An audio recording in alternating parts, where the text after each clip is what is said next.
Saya punya rumah itu berhadapan dengan sebuah gereja. Di situ mereka itu kadang menyanyi, kadang tepuk tangan, kadang menangis. Saya juga penasaran. Saya sembunyi-sembunyi, saya nyebrang ke gereja tersebut. Saya mendengarkan itu orang menyanyi itu saya senang sekali sampai itu saya berdiri sampai orang pulang gereja saya juga ikut menyeberang pulang secara sembunyi-sembunyi. Suatu ketika ada yang lapor, dia laporkan kalau anaknya itu seringkali dia menonton orang lagi beribadah di gereja. Disitulah puncak kemarahan orang tua saya. Orang tua saya itu bilang, kamu ini Yahudi, kamu mau nonton-nonton orang gereja, kamu mau jadi kafir. Saya dipukul waktu itu. Untuk saya tidak lagi pergi ke gereja tersebut. Tapi kok saya makin penasaran. Saya anggap saja saya ini masih anak-anak itu, walaupun dipukul, saya ingin ke sana seperti hari Minggu itu seperti ada orang yang ayo ke sana nonton. Saya lagu itu saya ingat, sampai saya nyanyikan ke rumah. Lagunya itu yang berbunyi, puji Tuhan, haleluya, puji Tuhan, haleluya. Saya itu tidak mengerti, namanya masih anak-anak. Jadi saya pulang ke rumah, saya nyanyikan. Saya di kamar tuh saya menyanyi. Didengarlah dengan orang tua saya, sama Umi. Umi marah sekali sampai menangis-menangis. Kamu itu kenapa? Kok harus meniru orang kafir? Itu kan lagunya orang kafir kamu nyanyikan. Tapi saya kalau menyanyi itu saya bahagia sekali. Saya sembunyi-sembunyi saya menyanyi. Nah, pada suatu ketika saya ini menemukan saya pergi lagi. Padahal saya dipukul itu bukan dipukul main-main dengan orang tua ini. Sampai pakai sendal saya dihajar. Shalom, jumpa lagi bersama saya di channel ini, Sobat Channel Matteo Steva. Pada kesempatan ini saya akan tayangkan kesaksian wanita muslim yang murtad jadi pengikut Yesus. Berawal dari ngumpet lihat orang Kristen ibadah seperti cuplikan yang tadi. Nah, penasaran dengan kesaksiannya? Mari kita tonton kesaksian berikut ini. Salam buat Pak Pendeta Yusuf dan buat pemirsa yang saya kasihi dalam nama Tuhan Yesus Kristus. Saya mau memperkenalkan diri saya. Saya ini berasal dari Situbondo. Dan kelahiran saya itu di Bondowoso, besar saya di Situbondo. Saya punya orang tua, saya masih keturunan Arab. Saya 8 bersaudara, saya anak pertama. Di situ saya dibesarkan, dididik secara muslim yang fanatik, yang tidak boleh meninggalkan sholat. Bahkan orang tua saya ini, abi saya mempunyai 2 istri. Yang umi saya ini istri kedua. Di situ orang tua saya melihat umi ini. Saya mulai dari kecil saya melihat seringkali mereka menangis karena kadang-kadang dibanding-bandingkan. Orang tua saya sangat keras. Dia mendidik saya dan anak-anaknya itu tidak boleh sampai meninggalkan sholat. Itu marah sekali. Subuh pun kami digedor harus sholat.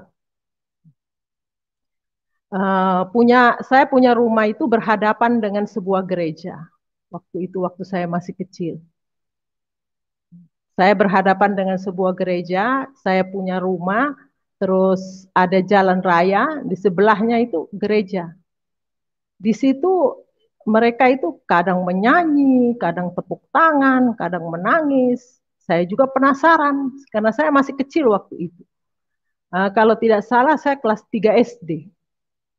Saya sembunyi-sembunyi, saya nyebrang ke gereja tersebut. Saya mendengarkan itu orang menyanyi itu saya senang sekali sampai itu saya berdiri sampai orang pulang gereja saya juga ikut menyeberang pulang secara sembunyi-sembunyi. Suatu ketika ada yang lapor, karena di situ tuh kalau orang pulang gereja itu tukang-tukang becak banyak. Dia laporkan kalau anaknya itu seringkali dia menonton orang lagi beribadah di gereja. Disitulah puncak kemarahan orang tua saya. Orang tua saya itu bilang, kamu ini Yahudi, kamu mau nonton-nonton orang gereja kamu mau jadi kafir.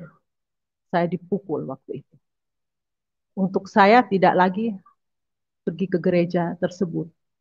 Tapi kok saya makin penasaran. Nah, saya anggap saja saya ini masih anak-anak itu, walaupun dipukul, saya ingin ke sana seperti hari Minggu itu seperti ada orang yang ayo ke sana nonton. Saya penasaran dengan waktu itu saya masih ingat, masih kecil, saya sudah saking setiap minggu saya berdiri di gereja situ, saya lagu itu saya ingat, sampai saya nyanyikan ke rumah.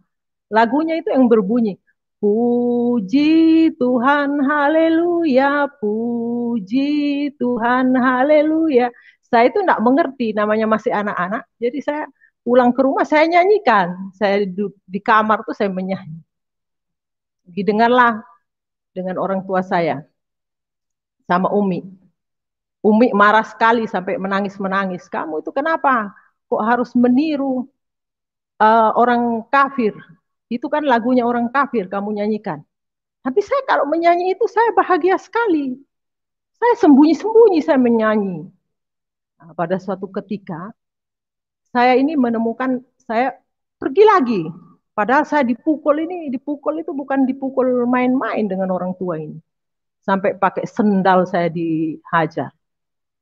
Waktu itu masih kecil. Tapi saya mau pergi lagi. Keinginan saya mau pergi ke gereja itu saya kuat sekali. Saya harus pergi nih, sembunyi. Nyebrang lagi saya. Nonton orang ini di gereja.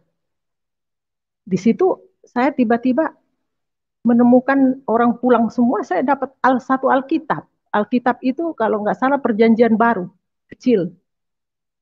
Saya bawalah ke rumah. Namanya saya masih anak-anak, walaupun mungkin waktu zaman dulu itu kelas 3 SD, baca juga mungkin terpatah-patah, tapi saya berusaha saya baca. Yang saya ingat tuh, di Abraha memperanakkan. Saya ketawa sendiri, saya bilang apa ini ya, kok memperanakkan. Saya nggak puas, saya tanyalah ke teman saya. Karena saya tanya ke teman saya, ini apa? Saya dapat Alkitab ini. Wah, teman mengaji saya itu marah sekali. Kenapa kamu mau pegang itu Alkitabnya orang Kristen? Buang. Nah, lama kelamaan saya ini apa? Sembunyi di bawah bantal. Saya tidak buang Alkitab itu, saya tidak membuang Alkitab. Saya tetap sembunyi di bawah bantal. Saya baca lagi, baca lagi. Ketahuan adik saya yang nomor 2, dilaporin saya kalau saya itu. Jadi di dalam rumah itu tidak boleh ada Alkitab seperti bagaimana ya. Kalau ada itu, marah sekali seperti satu bencana itu Alkitab itu. Saya dimarahin, disuruh buang. Kalau nggak mau buang, suruh bakar. Jadi saya ini tidak mau saya buang, saya tidak mau membakar. Tapi saya ada teman saya satu, tetangga saya kan Cina semua di situ, buka toko. Jadi saya tanya, ada Cina, saya tanyakan sama dia, kamu orang Kristen? Enggak, saya ini Buddha. Oh, terus kamu punya saudara Kristen? Ada. Ini saya mau kasihkan Alkitab, bisakah kasihkan saudara kamu? Saya tidak mau membuang itu, jadi saya kasihkan di teman saya punya saudara. Mereka dengan senang hati mereka nerima itu Alkitab. Karena saya dulu dididik itu mulai dari kecil itu ya, pulang sekolah SD, saya masih ikut sekolah madrasah siang-siangnya. Dari madrasah malamnya saya mengaji. Pokoknya dididik orang tua saya itu, saya tidak ada kesempatan kayak mau keluar rumah itu tidak ada kesempatan. Waktu itu orang tua saya sangat fanatik dan di daerah saya itu tahu sendiri orang-orang yang keturunan Arab itu jarang mereka untuk mau keluar rumah. Jadi kita kalau keluar itu sembunyi-sembunyi. Jadi singkat cerita ini saya langsung setelah saya lulus SD, saya dimasukkan ke pesantren yang ada di daerah Probolinggo itu selama 2 tahun. Saya masuk pesantren, diberhentikan. Jadi di pesantren 2 tahun itu saya kalau bilang sekolah itu tidak sampai selesai gitu, nah dikeluarin sama orang tua saya karena dia berpikir kan anak-anaknya ini tidak ada yang sekolah tinggi. Kalau sekolah tinggi dia bilang apalagi perempuan, perempuan itu di dapur, jadi tidak perlu sekolah tinggi-tinggi. Intinya dia itu bisa berusaha berjuang sampai sukses dengan bisnisnya, jadi tidak perlu sekolah. Jadi anak-anaknya dididik seperti itu, tidak sekolah tapi bisa sukses gitu. Jadi kami ini anak pertama dari ini, tapi orang tua saya itu kalau di antara saudara itu mungkin saya yang paling paling sering dipukulin itu, yang paling sering dipukul karena saya mungkin waktu masih kecil itu saya tidak membantah, tapi saya ya itu seperti tadi dilarang saya menonton orang gereja, saya pergi menonton, pergi ke gereja sana. Terus setelah saya lulus dari pesantren, enggak lulus, belum lulus, kelas 2 tahun saya di pesantren, saya pulanglah ke rumah. Pulang ke rumah, dia seperti biasa sudah saya di rumah saja, tidak kemana-mana. Kenallah saya dengan seorang Madura, laki-laki Madura. Itu pun ketahuan saya dipukulin karena untuk suku yang keturunan Arab itu harus eh, dia harus menikahnya dengan orang Arab, tidak boleh untuk menikah, apalagi walaupun sesama Muslim itu tidak boleh, harus ada keturunan. Jadi saya dipukul sama orang tua saya. Dipukulin itu bukan main, saya dipukulin. Pakai selang saya dipukul. Saya paling sering dipukul dengan orang tua itu. Nah, habis itu setelah saya dipukulin, sudah saya berhenti, sudah enggak lagi saya berteman sama itu yang orang Madura itu. Nah, lama singkat cerita itu saya, karena tetangga saya ini, ada satu tetangga saya ini orang dari NTT, Cina NTT. Di situ banyak cowok-cowok orang NTT. Nah, banyak sekali itu cowok-cowok orang NTT. Disitulah saya mengenal yang pujaan hati saya ini, yang sekarang. Hmm. Terus ini saya kenalan dengan yang sekarang menjadi suami saya berkenalan di situ. Dia beragama Kristen. Orang tua saya marah sekali, saya tidak boleh berkenalan dengan orang-orang yang tidak seagama dengan saya. Dan di sebelah saya itu, saya punya teman. Satu teman saya itu orang Cina. Dia sangat akrab sekali, dekat dengan saya.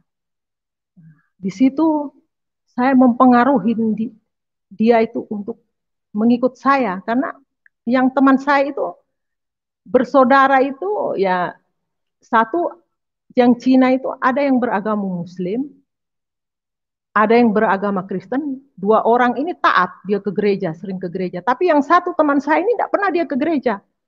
Jadi saya ini sudah mulai pengaruhin. Kamu ikut saya sudah masuk Islam. Karena tidak ada agama yang diridoin itu, yang paling benar itu hanya Islam, saya pengaruhin. Dia itu karena dia tidak pernah ke gereja, dia tidak mengenal firman, dia percaya sama saya.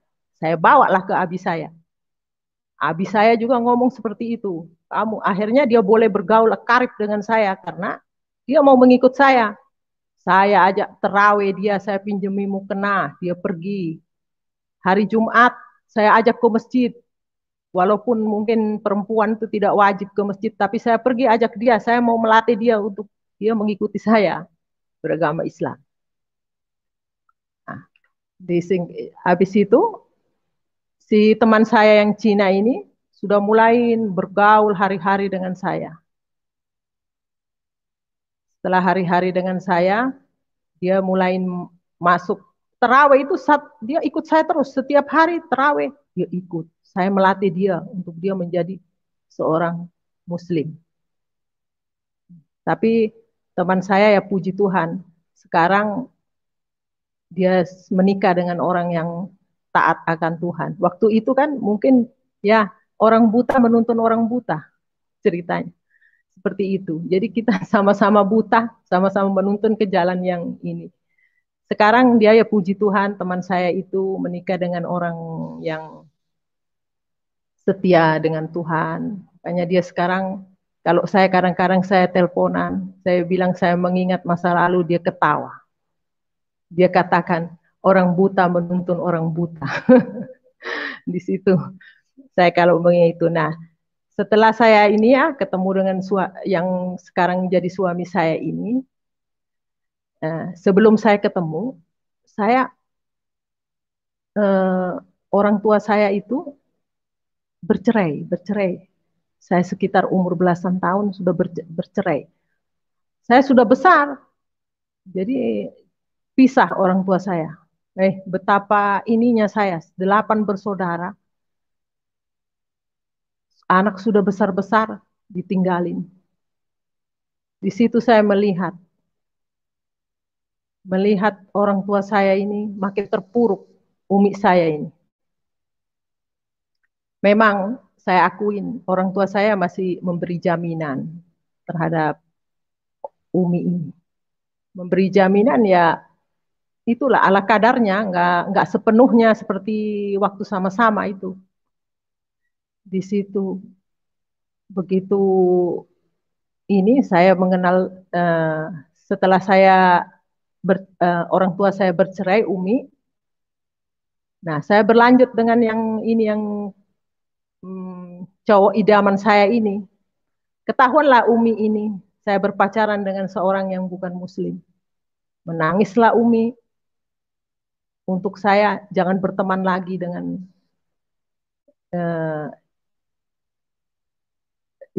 cowok idaman saya ini. Di situ saya pusing, setiap hari saya diomelin hanya karena laki-laki yang beragama Kristen ini. Setiap hari saya diomelin, dikafir-kafirin, segala macam.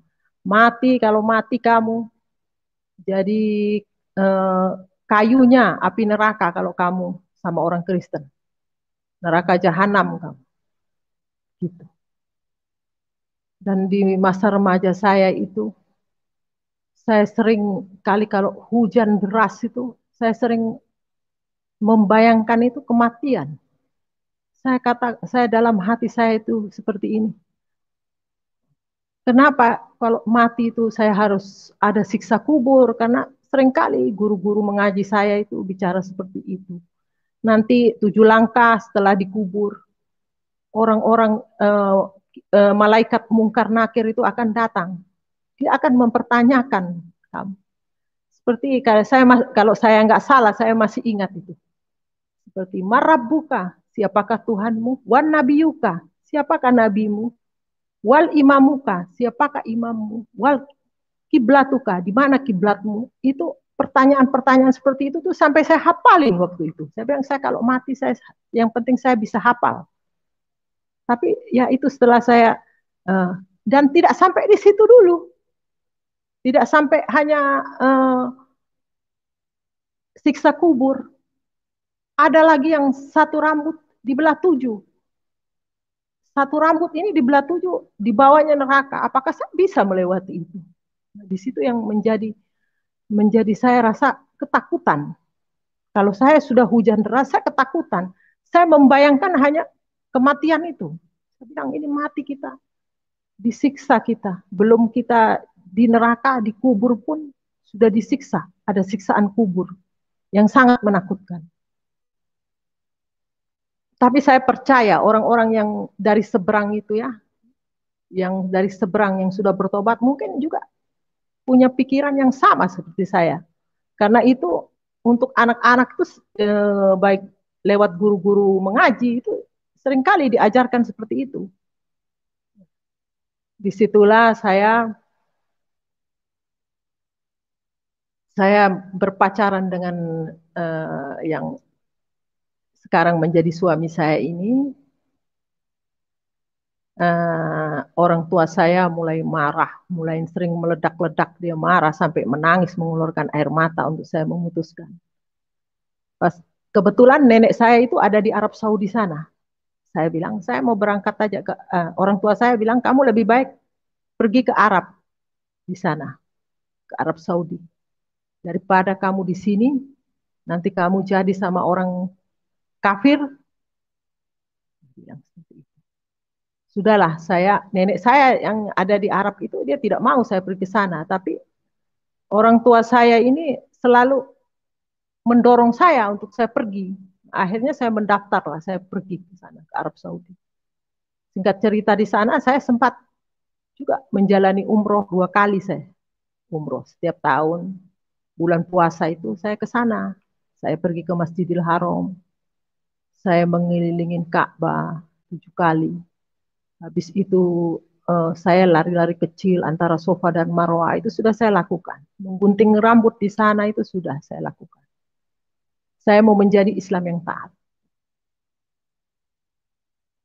Di situ saya berdoa. Saya memohon. Bahkan Hajar Aswad itu saya mencium itu Hajar Aswad. Saya berusaha walaupun itu ada polisi di situ yang jaga, saya berusaha untuk saya bisa mencium Hajar Aswad. Karena itu kalau waktu saya dulu kalau sampai bisa mencium batu hitam itu adalah ya, keberuntungan. Tidak semua orang yang bisa mencium. Di situ, habis itu saya setelah 2 tahun saya pulang kembali ke Indonesia. Secara tidak disangka, tidak ada kabar berita sudah bertahun-tahun dengan cowok pujaan hati saya ini. Tiba-tiba saya kan ya suami saya ini dia mantan petinju. Dia seringkali kalau tinju itu dia datang ke situ Bondo. Dia mau bertinju. Kebetulan waktu saya datang dari Arab kira-kira 2 minggu, saya nggak tahu dia kalau mau datang karena saya tahunya dia sudah di Jawa Barat, tidak ada lagi di tempat saya. Di situ saya diketemukan di rumahnya, kebetulan istri pelatihnya itu teman saya, akrab dengan saya.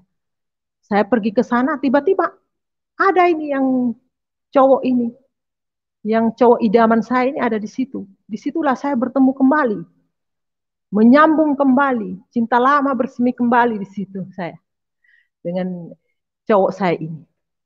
Nah, habis setelah dia bertanding, dia kasih alamat sama saya, sudah sepakat sudah. Saya akan lari. Karena tidak mungkin saya kalau kawin dengan orang Madura yang itu mau nikah aja, kalau saya berani menikah tidak boleh, tidak diizinkan. Mau dilamar aja tidak diizinkan. Harus sama-sama. Di situ saya langsung pergi saya. Saya tinggalin kota Situbondo. Saya tinggalin, saya cari alamat Jawa Barat. Disitulah saya mulai bersama-sama dengan suami saya itu. Bersama-sama mengurus pernikahan. Suami saya itu bilang, yang calon suami saya ini bilang, kamu mau menikah apa? Terserah kamu. Karena dia bukan orang Kristen yang taat. Mau menikah Islam ya silahkan, mau nikah Kristen ya silahkan, tergantung dari kamu saja. Saya pikir, saya ini kalau menikah Islam, pasti sudah saya dicerai. Di tengah perjalanan pasti sudah dicerai. Itu karena melihat kondisi orang tua saya seperti itu, anak sudah besar-besar bisa dicerai, apalagi ini. Jadi saya seperti itu. Saya memilih, saya bilang karena teman saya pernah bercerita sama saya. Pernikahan Kristen itu tidak dapat diceraikan karena apa yang sudah Tuhan persatukan tidak dapat diceraikan oleh manusia. Jadi saya memilih, saya mau menikah secara Kristen saja. Disitulah saya menikah di Jawa Barat. Setelah saya menikah di Jawa Barat, orang tua dari suami saya sakit, sakit keras, disuruhlah pulang. Walaupun pulanglah saya ikut suami saya ke timur, di daerah timur sana. Nah, walaupun orang tua suami saya ke sana, orang tua ibu dari suami saya ini sudah meninggal. Jadi orang rame-rame. Mereka hanya menungguin saya dengan suami saya datang. Meninggal. Setelah itu, saya ini saya sering ikut ibadah. Tapi mulai itu hati saya ini kok gak ada damai sejahtera ya dalam hati saya. Sama aja kayaknya saya ini. Kayaknya biasa-biasa saja saya ikut ibadah ini. Tidak ada yang ibadah saya itu tidak ada yang bagaimana ya. Seperti saya masuk pergi ibadah itu dengan pulang itu sama saja. Tidak ada yang firman itu menyangkut di saya juga enggak. Saya biasa-biasa saja. Bahkan saya bingung lagi. Saya bingung. Apa ya saya ini kok ada patung ya. Bingung di situ saya. Kenapa saya harus menyembah patung? Saya bertanya lah dengan suami saya. Kenapa kok harus ada patung? Kita berdoa kok harus menghadap ke patung? Itu lambang, bukan kita menyembah patungnya, tapi itu lambang. Sebuah lambang.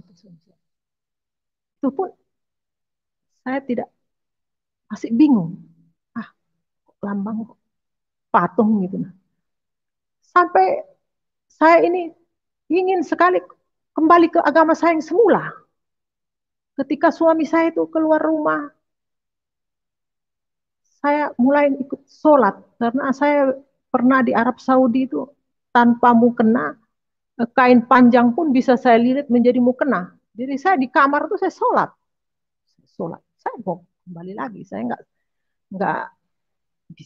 nggak ada damai sejahtera juga saya tidak ada. Kayak macam biasa-biasa saja. Disitulah saya saya ini mulai malas sudah saya mau ikut beribadah, mulai ogah-ogahan sudah karena saya tidak yakin yang mengganjal hati saya itu sebuah patung. Di situ tiba-tiba setelah saya sembahyang, saya sholat, tiba-tiba ada orang yang mengetuk pintu. Seorang ibu. Ibu ini masuk. Kalau di daerah suami saya itu orang biasa katakan selamat siang, selamat pagi, itu tidak ada kata salam, tapi ibu itu mengatakan salam. Saya bingung, salam. Saya bilang selamat siang karena saya tidak tahu itu salam apa. Saya persilahkan masuk. Waktu itu mertua saya tidak ada. Ipar saya pergi kerja, mertua saya kan lurah di sana. Jadi mereka pergi ke kantornya. Tidak ada. Sunyi, tidak ada. Tidak ada orang. Saya kan waktu itu saya tinggal dengan mertua saya. Satu rumah. Ibu itu berbicara, dia katakan sama saya. Dia berbicara tentang, dia katakan, di tempat sini ini banyak sekali orang yang membuat, katanya, rumah-rumah baru, gua-gua baru dengan tangan manusia, dia membuat patung, dan mereka datang beribadah, menyembah. Banyak sekali kuasa kegelapan di sini. Loh, ibu ini kok, saya berpikir, kok ibu ini tahu perasaan saya ya? Saya itu, yang saya bingung itu tentang patung itu, tapi kok ibu ini tahu bahwa itu yang menjadi kayak eh, kebingungan saya tentang patung itu. Disitulah saya mulai berbincang-bincang. Saya banyak bertanya dengan ibu itu tentang patungan yang saya tanya. Nah, ibu itu mengatakan saya disuruh baca di Yesaya 44. Yesaya 44. Bacalah itu, Yesaya 44. Jadi kamu berpegang dengan Yesaya 44, dengan firman Tuhan. Di situ mereka uraikan bahwa jangan menyembah berhala, menyerupai apapun juga. Semua itu mereka baca. Setelah dibaca, mereka berdoa untuk saya. Dia bilang, yang saya ingat itu doanya, ilalang dengan gandum akan dipisahkan. Saya penasaran dengan ibu ini. Saya bertanya, ibu ini dari mana? Tempat tinggalnya di mana? Nah, ibu ini katakan, saya dari atas. Nah, karena posisi rumah mertua saya itu di bawah, di atas itu ada rumah lagi, ada rumah. Saya pikir ini karena di atas itu ada tetangga mertua saya itu seorang hamba Tuhan, ibu pendeta juga. Saya pikir ibu ini temannya yang dari Malang mungkin. Nah, saya dalam hati berpikiran begitu, dari atas ya pikir saya atas itu karena itu ada rumah di bawah, ada rumah di atas, tetangga itu di bagian atas. Jadi saya pikir ke sana. Saat ibu itu ada di dalam rumah mertua saya merasakan damai sukacita yang luar biasa. Saya tidak ingin ibu itu keluar dari rumah. Saya ajak, saya pokoknya saya senang sekali. Disitulah saya langsung, ibu itu permisi. Setelah itu, setelah dia berbincang-bincang dengan saya, dia permisi. Terus saya mau tanya lagi sama ibu itu. Setelah dia keluar, dia katakan salam, dia berjabat tangan dengan saya, dia minta izin. Saya panggil lagi dari, maksud saya siapa tahu ada nomor teleponnya, apa saya bisa menelpon nanti kalau ini, karena saya rasa nyambung sekali saya berbicara itu, nyambung sekali saya bertanya tentang apa saja dia jawab tentang, ya terutama tentang keyakinan. Langsung seperti kilat itu, kayak kilat sus katanya menghilang. Saya panggil sudah kayak tapi saya juga penasaran masih, loh kok ibu itu kok menghilang. Naiklah saya ke atas ke tetangga saya. Saya tanya, ada seorang ibu ya, barusan nih ada orang ibu-ibu ini datang ke rumah. Dia dari sini kah? Nggak ada itu, nggak ada, cuman ada kakak saya katanya. Saya makin penasaran, apa ini? Saya tidak tahu, tetap saya penasaran dan saya sampai berbicara sama ipar saya. Ada seorang ibu datang ke sini, saya berbicara seperti yang saya bicara tadi. Yang saya bilang patung-patung itu saya bicarakan. Ada ipar saya ini marah, kenapa ibu itu tidak ketemu saya ya? Kalau seandainya ketemu saya akan ngomong sama dia. Sembarang aja mereka ngomong. Seperti itu. Di situ saya melihat selama saya berada di timur. Minta maaf ya, bukan saya mau menjelekkan. Ini satu kesaksian.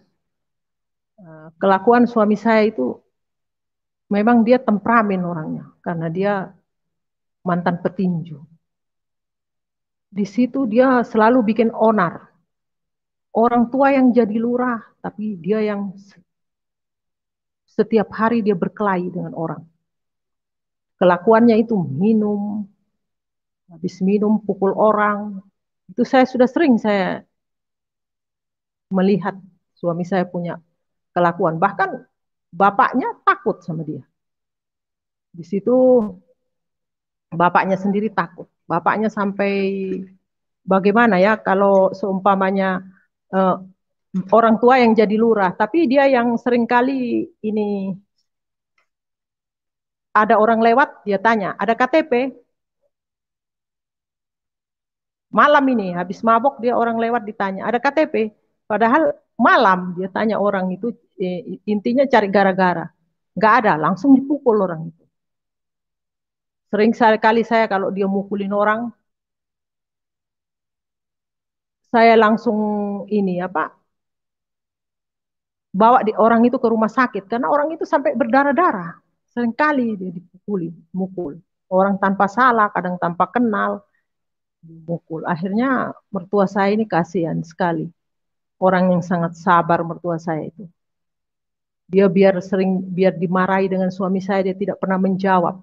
Dia tahu karakter anaknya seperti itu. Di situ sakitlah mertua saya ini. Karena mungkin pikiran dia lurah, seringkali dipermalukan dengan cara anaknya seperti itu. Terus suami saya berpikir, bapak sudah sakit. Tiba-tiba ada orang itu dari transmigrasi. Dia sepertinya sukses di transmigrasi. Dia sementara saya bingung juga, saya dalam hati saya tidak mungkin tinggal di sini terus kalau suami saya ini terus-terus kelakuannya seperti ini, sifat aslinya sudah keluar di daerahnya sendiri. Di situ akhirnya orang itu bercerita tentang transmigrasi, tertariklah suami saya untuk mau ikut. Saya bilang, ya ayo sudah kita merantau, saya bilang. Daripada di sini kasihan juga Bapak, saya bilang. Kasihan juga dengan adik-adik, karena adiknya itu tidak boleh salah. Kalau salah, main tangan terus, main tangan. Di situ saya merantau. Nah, saya melahirkan anak kedua, karena melahirkan anak kedua, meninggal, 15 hari saya pergi merantau. Saya melahirkan anak kedua itu, anak saya meninggal. Saya pergi merantau ikut transmigrasi. Sampai di Kupang, di situ saya bertemu lagi dengan seorang hamba Tuhan, orang Arab. Saya ketemu di situ. Ada satu orang ajak saya ibadah, saya ketemu orang Arab, seorang pendeta. Saya dalam hati, ternyata bukan saya sendiri ya yang keturunan Arab. Ada lagi, laki-laki lagi, dia masuk Kristen. Waktu itu ibadahnya memang saya rasakan betul-betul luar biasa. Mereka punya khotbah juga luar biasa, sangat ini saya, sangat diberkati. Sementara saya nunggu untuk mau berangkat transmigrasi. Saya ikut transmigrasi. Setelah sampai saya di transmigrasi di satu pulau, bingung juga saya. Transmigrasi ini ternyata kayak dikasih lahan pekarangan, dikasih rumah. Suami saya sudah mulai bingung. Dia bilang, ini kita ini kalau ikut transmigrasi ini kayak seperti gelandangan ya, padahal orang itu bilang enak-enak, ternyata kita kayak begini, kita dikasih rumah, dikasih lahan, disuruh kelola sendiri. Sementara saya dan suami saya ini tidak ada basic tani, tidak tahu. Cuman suami saya untungnya dia mengajak satu orang dari daerahnya itu, diajak, masih bujang, diajak untuk bersama-sama jadi pengikut saya. Nah, disitulah mereka itu mulai tanam-tanam sudah untuk kehidupan selanjutnya ya, bertanam seperti mulai tanam singkong, pisang, labu, terus nenas-nenas, buah-buahan, pepaya di halaman rumah itu ya, puji Tuhan, daerahnya subur memang. Jadi apa yang ditanam itu berhasil. Disitulah. Baru jarak ke kota itu sangat jauh, jauh sekali, jauh. Kalau sekarang mungkin sudah enak karena sudah diaspal. Kalau dulu itu lumpur semua. Kalau hujan itu lengket sekali, sandal itu bisa putus kalau pakai sandal. Jadi kita itu merantau di situ, nah mulai sudah suami saya di situ ada sebuah gereja, suami saya pergi ke gereja. Dia bahkan pimpin juga di situ di satu gereja di tempat ibadah itu dia pimpin. Terus saya ini pergi saya bertemu dengan seorang Sulawesi. Saya tanya sama dia lagi, kamu ibadah di mana? Saya tanya sama dia. Saya ibadah di sini, dia bilang. Di tempat lain dia ibadahnya. Terus saya bilang, kamu ibadah itu ada patungnya ya? Enggak boleh. Enggak boleh ada patung, dibilang begitu. Karena sudah tertulis itu di Alkitab kan, dibilang gitu. Kamu coba main-main ke rumah saya. Saya main-main karena dia bilang enggak ada patungnya, coba ke rumahnya dia. Disitulah dia keluarkan Alkitab juga tentang Yesaya itu 44. Loh, sama. Yesaya 44. Habis itu saya dikenalkanlah dengan seorang hamba Tuhan. Hamba Tuhan itu ini saya sebut namanya Pak Heri Raranta, orang Manado. Disitulah saya mulai bertanya tentang ketuhanan ini.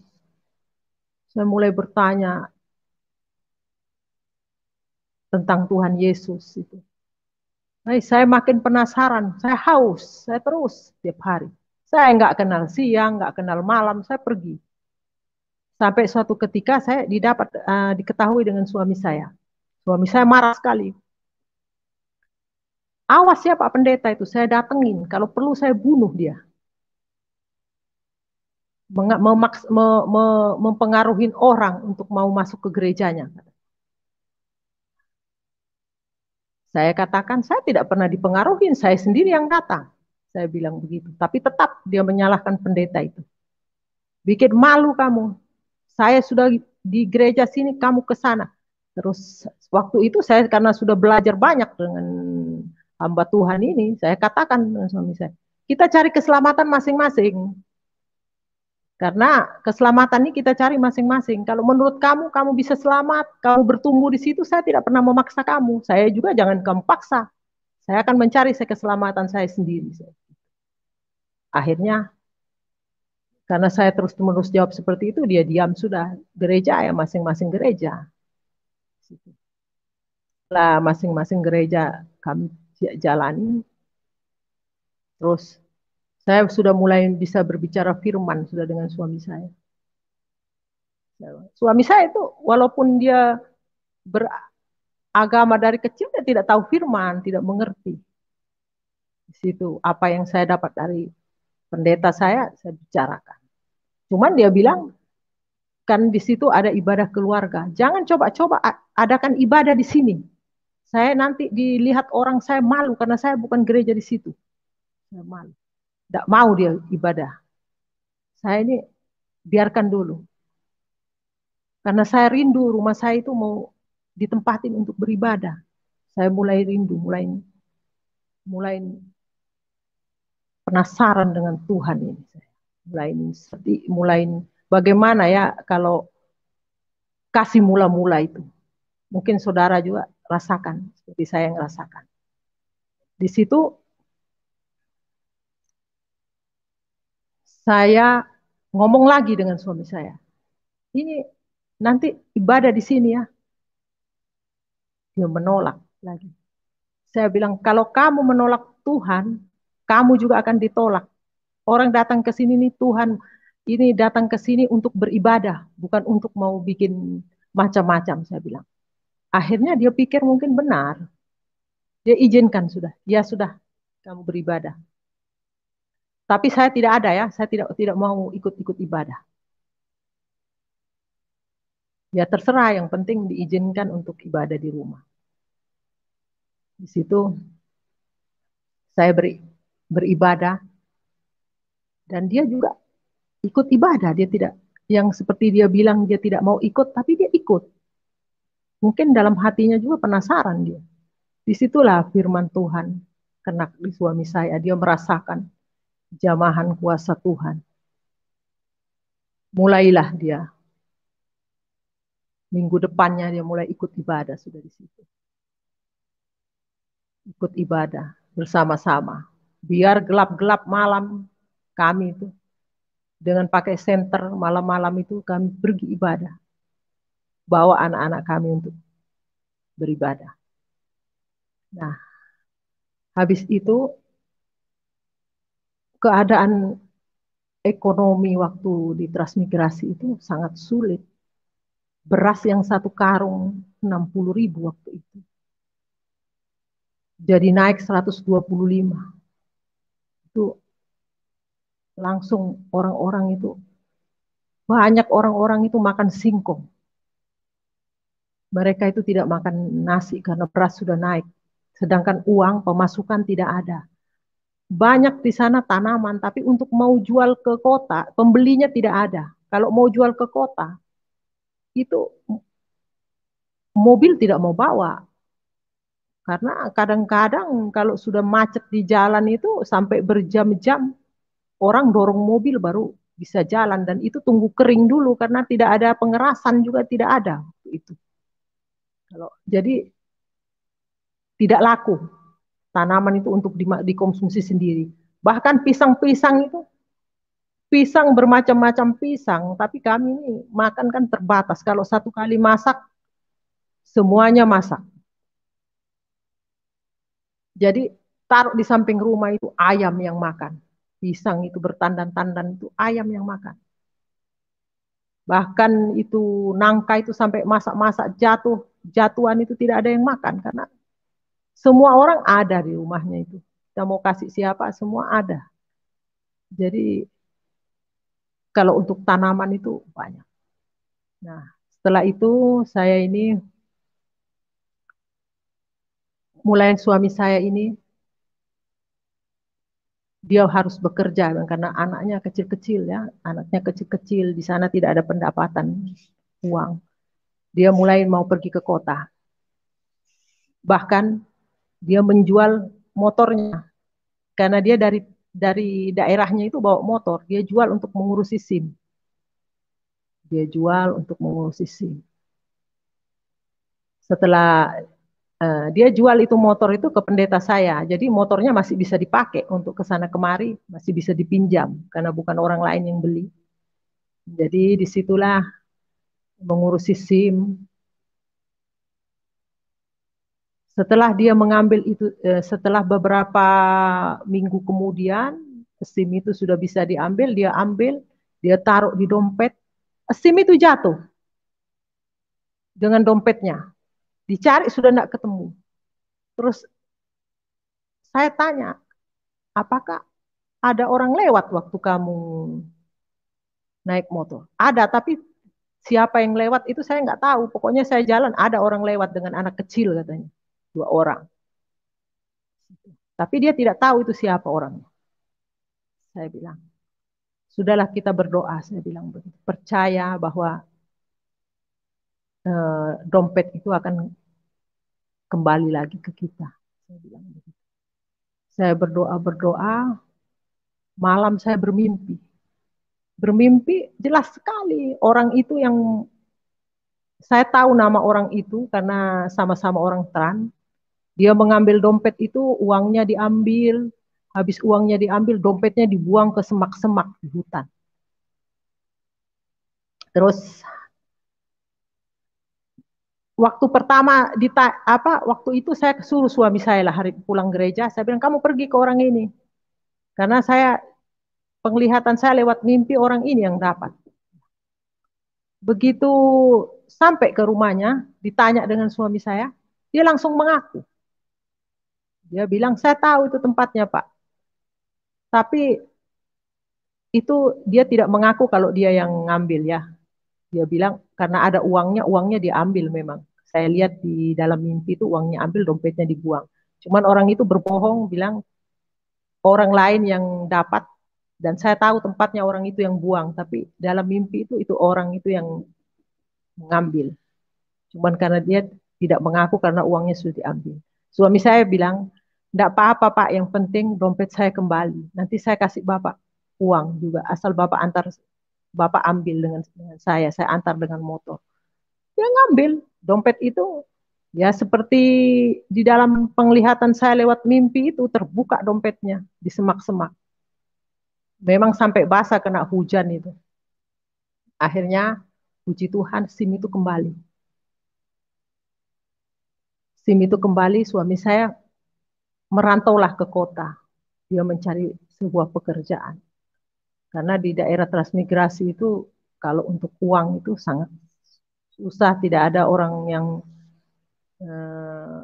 untuk, tidak ada pekerjaan lain ya di sana ya, cuman bertani dan eh, dari hasil pertanian itu tidak bisa dijual.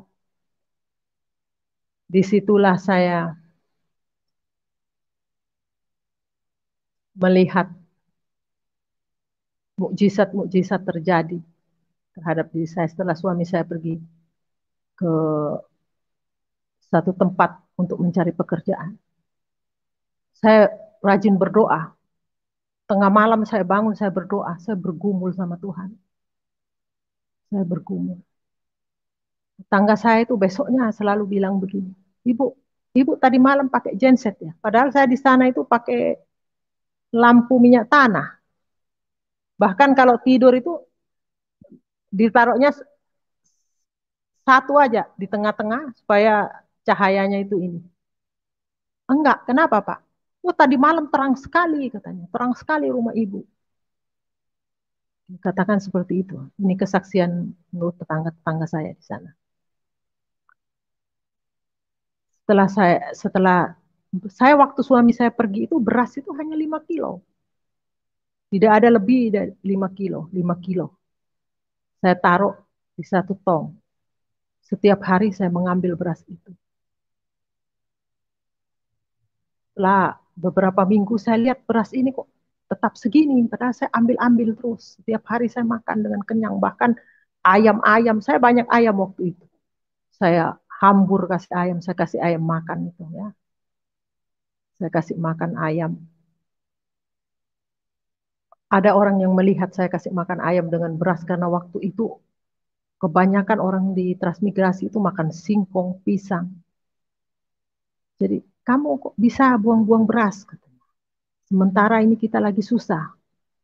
Kamu buang-buang ini beras, kasih ayam. Kamu makan ya? Saya makan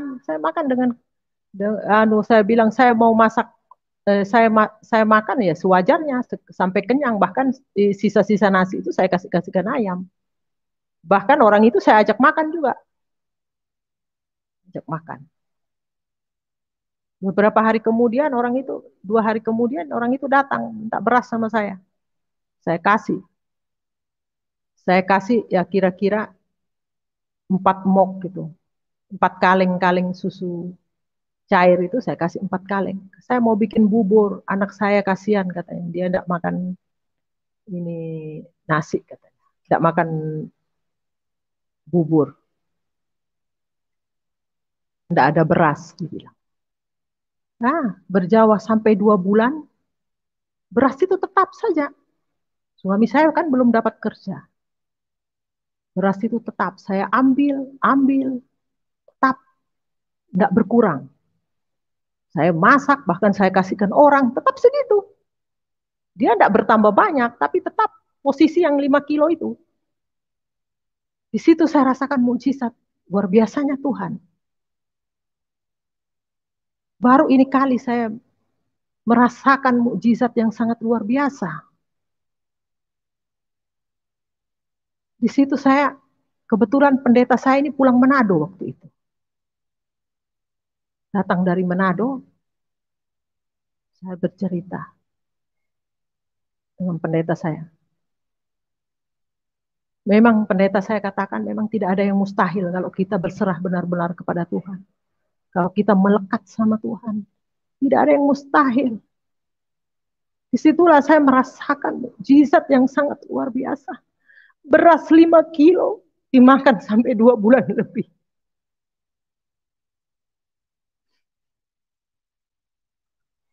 Bukan hanya itu, saudara. anak saya yang pertama itu, nah, siang-siang saya pergi ke pendeta karena saya penasaran tentang Tuhan ini. Saya selalu bertanya tentang Tuhan, pendeta saya. Kalau secara manusia mungkin pendeta saya itu, kalau secara manusia pasti bosan. Nggak siang, nggak malam, nggak pagi saya datangin hanya bertanya tentang ketuhanan Yesus. Di situ saya,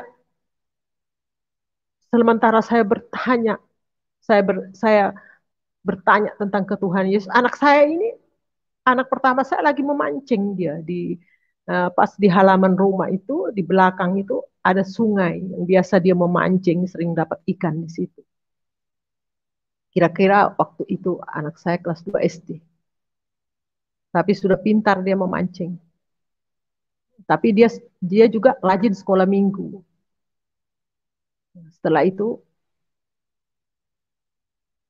saya di Pak Pendeta, saya pulang, saya mendapati anak saya ini seperti ketakutan, dia masuk dalam rumah, demam badannya. Saya tanyakan sama anak saya, kenapa kamu kok kayak ketakutan? Saya melihat belalang, belalang berkepala manusia botak. Nah, di depan rumah saya itu ada ada pohon ubi tahunan itu. Dia hinggap di situ. Saya lihat itu terbakar itu, pohon itu, daun-daun itu layu. Terus saya bilang dalam nama Yesus, dalam nama Yesus saya bilang. Terus terbakar di situ mama katanya. Disitulah saya lihat memang daun itu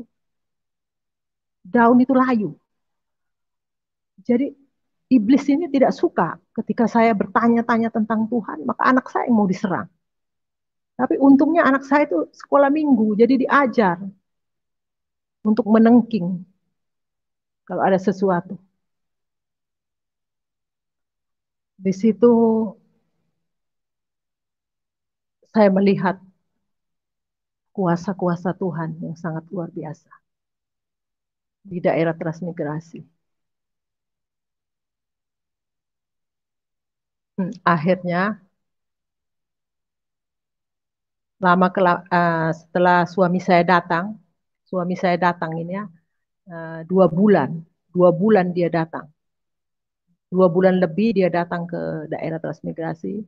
Dia membawa ya sembako berupa beras, bahkan apa snack-snack makanan anak-anak dari hasil gajinya dia yang kerja. Dia sudah mendapatkan pekerjaan, dia pulang, sudah mendapatkan hasil. Disitulah saya melihat beras itu saya ambil sudah mulai berkurang.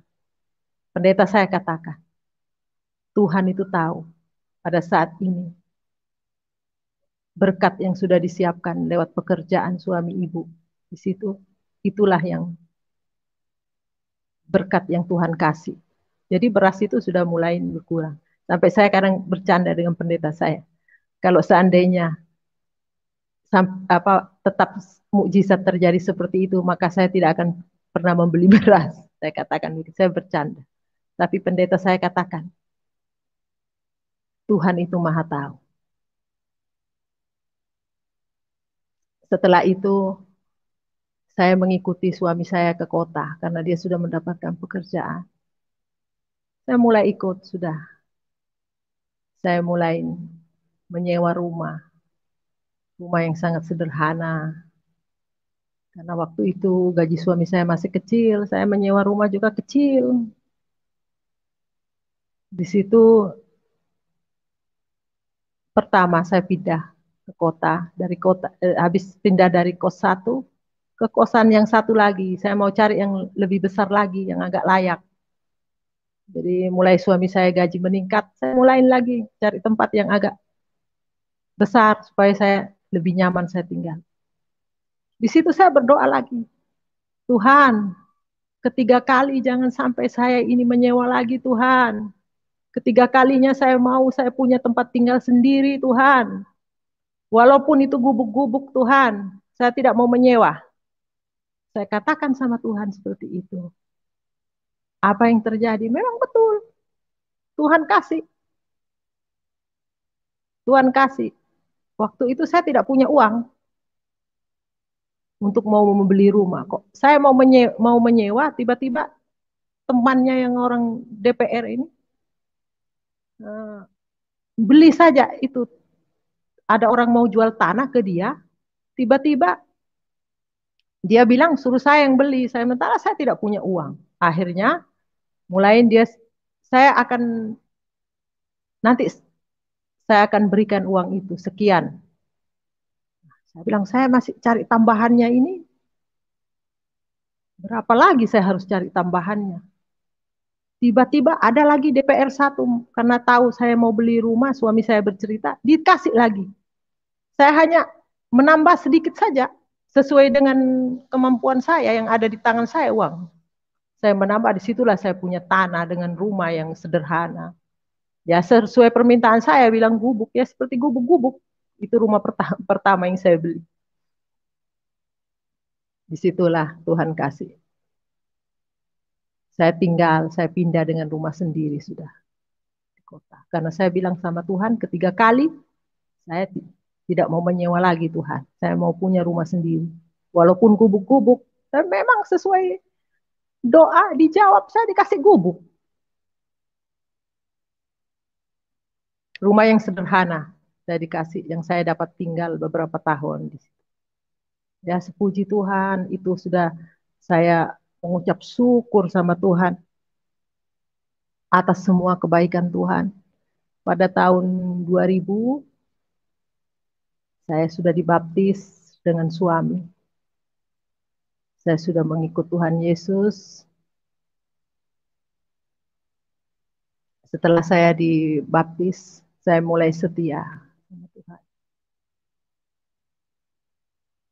Ya, lewat kesaksian-kesaksian, saya perorangan. Dulu belum ada live seperti ini, jadi saya kesaksian ke perorangan. Di situ ada beberapa jiwa yang sudah diselamatkan. Ada orang dari Manado sana yang sudah masuk ikut suaminya, masuk ke Muslim. Dan dia terkena penyakit leukemia. Saya katakan kembali, Tuhan Yesus adalah dokter di atas segala dokter. Karena sakitnya yang sangat parah, dokter itu menyuruh dia itu untuk mencuci darah. Sementara dia tidak mampu untuk mencuci darah karena dia hanya berkebun saja. Jadi satu hari dia semaput itu berkali-kali. Berkali-kali semaput. Sudah tidak ada kalau secara manusia dia itu tidak dapat sembuh. Bahkan dia itu sudah dirukia berkali-kali. Tidak bisa. Akhirnya saya suruh kembali, dia kembali. Dia kembali, suaminya masing-masing agama. Anaknya juga tetap dia katakan suaminya, kamu tidak apa-apa, kamu mau kembali, tapi saya dengan anak saya tidak akan ikut kamu. Tapi saya dengan sabar, saya datang. Saya bawa hamba Tuhan yang sekarang sudah almarhum, Bapak Siagian. Saya datang, walaupun saya tidak kenal panas, tidak kenal hujan, saya datang. Kalau saya ajak bicara, suaminya itu tidak pernah menyaut. Diam saja. Saya tidak tahu maksudnya apa, dia mau ikut atau tapi saya berbicara terus sama suaminya. Saya terus berbicara tentang firman, tentang kesaksian saya. Pada akhirnya mereka sekeluarga sudah diselamatkan. Puji Tuhan. Itu semua karena kemurahan Tuhan. Ada lagi satu orang Arab dari Kupang. Maaf saya tidak sebut nama ya. Orang Arab itu dari Kupang, dia bertemu dengan teman suami saya. Teman suami saya itu bercerita, ada katanya uh, orang kakak itu dia panggil suami saya kakak. Ada kakak di sana punya istri itu orang Arab, tapi dia Kristen. Dia datang ke saya. Dia datang. Oh mari saya datang. Nggak bisa, dia harus kembali. Harus kembali dia ke Islam. Kenapa dia mau masuk Kristen? Tidak ada orang Arab mau masuk Kristen karena dia nggak tahu. Kalau orang Arab sekarang sudah banyak masuk Kristen. Yang saya ketemu hamba-hamba Tuhan itu banyak sekali, laki-laki, perempuan. Saya mengenal mereka. Cuman mereka mungkin belum atau tidak berani untuk bersaksi. Saya tidak mengerti. Tetap kita berdoa biar dia mau bersaksi di live-nya Pak Yusuf. Nah, di situ datang ke rumah. Dia itu berbicara sama saya supaya saya mau kembali. Saya juga berbicara tentang firman Tuhan sama dia. Saya menceritakan semua kesaksian saya, apa. Semua yang saya tahu itu saya saksikan sama dia. Nah, pada akhirnya dia mengikut Yesus. Bahkan istrinya pun dia mengikut Yesus. Sudah diselamatkan. Ya, puji Tuhan. Saya percaya kuasa Tuhan itu memang dahsyat. Kuasa Tuhan itu luar biasa. Tidak ada yang tidak mungkin bagi Tuhan. Apalagi saya melihat di live Pak Yusuf ini. Orang-orang Aceh yang begitu fanatiknya. Sudah banyak sekali yang menerima Yesus. Itu bukan secara kebetulan. Memang dia dijamah oleh Tuhan. Tuhan sendiri mengatakan, bukan kamu yang memilih aku, tapi aku yang memilih kamu. Itu memang benar. Bahkan di gereja saya yang sekarang saya sedang bergereja. Di situ banyak orang-orang yang dari seberang. Yang sudah menerima Tuhan Yesus sebagai Tuhan. Dan mudah-mudahan kita berdoa biar mereka mau menyaksikan. Seperti yang saya live sekarang ini. Biarlah boleh membagi berkat dan banyak jiwa-jiwa yang diselamatkan. Saya percaya lewat kesaksian ini, lewat live Pak Yusuf Manubulu, banyak jiwa-jiwa yang diselamatkan. Jangan takut saudara untuk mengenal Tuhan Yesus. Dia adalah Tuhan. Dialah ada jalan keselamatan untuk menuju kepada surga yang kekal.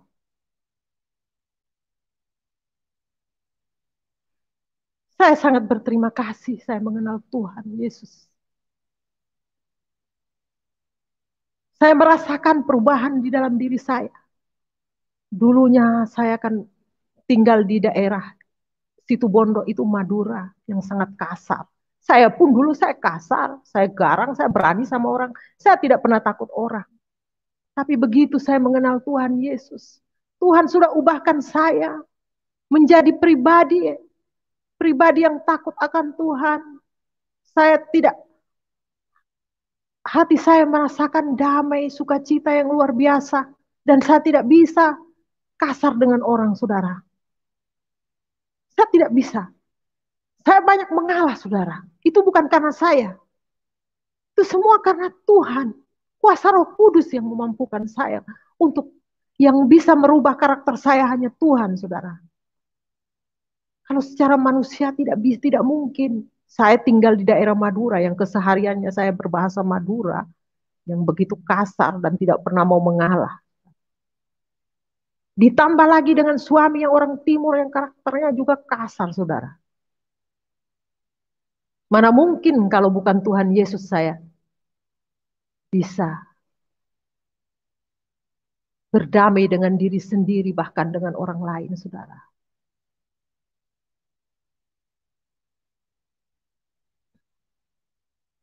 Nah, ini yang tadi terlewatkan, saudara.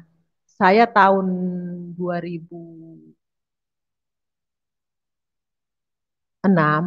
saya sempat pulang ke Situbondo. Ini yang terlewatkan. Minta maaf, saudara. Ini mungkin sudah ini. Saya pulang ke Situbondo. Awalnya saya di daerah transmigrasi itu saya bersurat karena saya masih ingat alamat saya bersurat dengan orang tua saya. Rupanya dibalas, saudara, surat saya. Setelah 8 tahun kemudian, saya meninggalkan orang tua, dibalas surat saya yang isinya foto adik-adik saya. Itu. Di situ saya dapat berkomunikasi karena saya dikasih nomor telepon di rumah. Dia menyuruh saya pulang. Tahun 2006 saya sempat pulang ke Situbondo, saudara, menemui Umi ini. Tapi dengan Abi saya tidak bertemu. Karena Abi juga sudah pernah menurut saudara saya itu mengancam. Bahkan mengutukin saya. Lebih baik kelihatan kuburannya daripada dia hidup. Lebih, saudara saya katakan seperti itu. Jadi kalau kamu ditunggu pulangnya saja ya nanti.